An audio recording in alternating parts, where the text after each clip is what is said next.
to share something that happened to me a few years ago on a lonely highway in the United States. It was the kind of night where the road feels endless, the sky pitch black, and not a single car passes by for miles. I had been driving for nearly 10 hours, my eyes heavy, my body aching. I knew I couldn't continue like this. That's when I spotted a dim neon sign flickering in the distance. It read, Motel, vacancy. It wasn't anything fancy, just an old roadside building with a peeling sign, cracked parking lot, and broken streetlight buzzing loudly. But at that moment, it felt like salvation. When I stepped into the reception, I noticed something strange. The place was too quiet. Behind the desk sat an old man, thin with tired eyes. He didn't greet me. He just stared. I asked if there was a room available.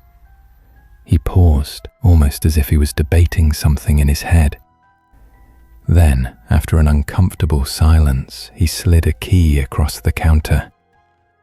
Room number 6. And then he muttered something under his breath. Something I didn't catch clearly at the time. It sounded like, "Don't worry, it's clean now." I was too exhausted to think about it.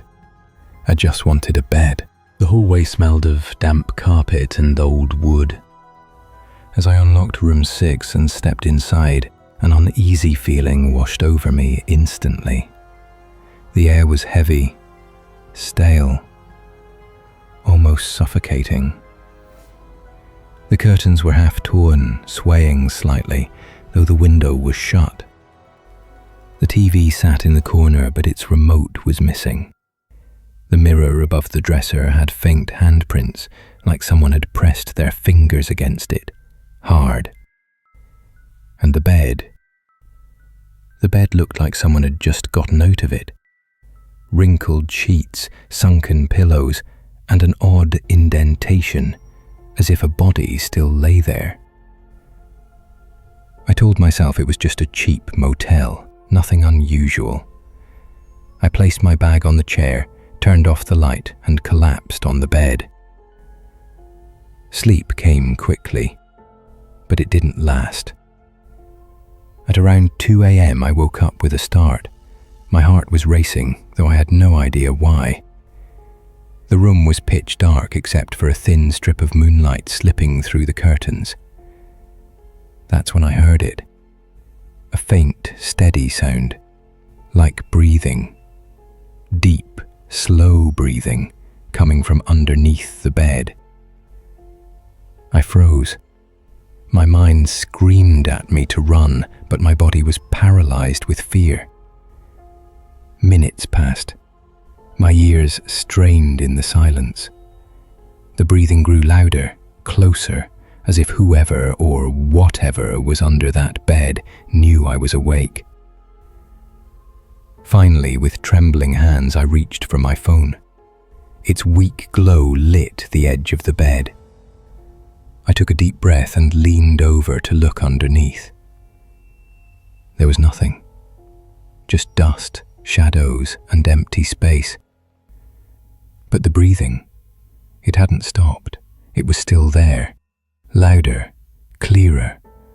Only now, it was coming from the corner of the room. I turned my head slowly. The corner was swallowed in darkness. I squinted my eyes, trying to see. And then, I heard it. A whisper. So faint I thought I imagined it. "Get out, before he comes back." My entire body went cold. My pulse hammered in my ears. I leapt out of bed and turned on the light. The room was empty, completely empty. But the mirror now had fresh, wet handprints across it, as if someone had pressed against it just seconds ago. I didn't sleep for the rest of the night.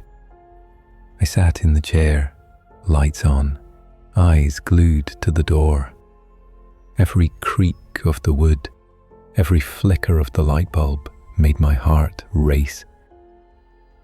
At 6 a.m., I grabbed my things and rushed to the reception. The same old man was there, sipping coffee like nothing had happened. I slammed the key on the counter and demanded an explanation. His expression shifted, his face turned pale.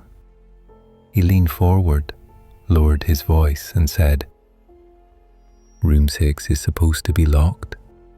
No one stays there anymore." I stared at him, confused, trembling. "What do you mean?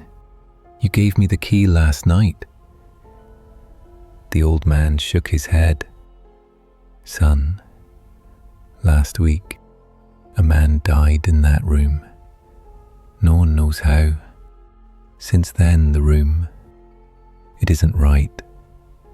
Guests hear things, see things. We keep it locked. I don't know how you ended up there."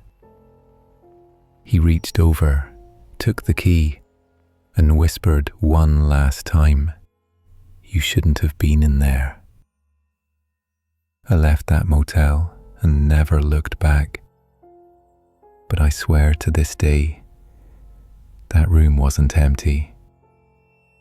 Something was there with me that night, and sometimes, when I'm alone, I still hear that same whisper in the dark. "Get out before he comes back."